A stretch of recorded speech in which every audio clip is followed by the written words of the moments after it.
Problem ఏంటి అంటే, ఒక రజకుడికి టికెట్ ఇస్తే ఒక వడ్డెరో, ఒక కొమ్మరో, ఒక ముదిరాజు, ఒక కళింగ, వీళ్ళందరూ మా రజక అనుకోరు. వాళ్ళు రజకులకి ఇచ్చారంటే మనకు కాదులన్న ఫీలింగ్ లో ఉంటారు.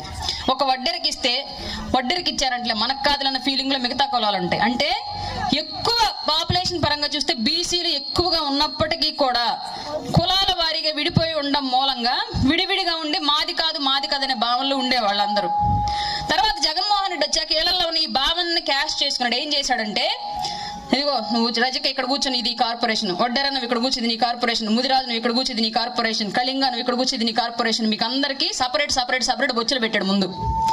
వీళ్ళు ఏం చేశారు, అబ్బా జగన్మోహన్ రెడ్డి వచ్చాక మాకు ఇస్తాడరా, మమ్మల్ని విడిగా చేశాడు, కుప్పలో కొట్టుకోకుండా మమ్మల్ని ఎవరి కోళ్ళకి మంచి గదులు వేరు గదులు పెట్టి వేరు కుంపట్లో పెట్టాడు మాకందరికి, ఇంక ఎవడ కోడకి తెచ్చి ఒళ్ళో వేసేస్తాడు పెద్ద లిబ్బి అని ఎదురు చూశారు అందరూ.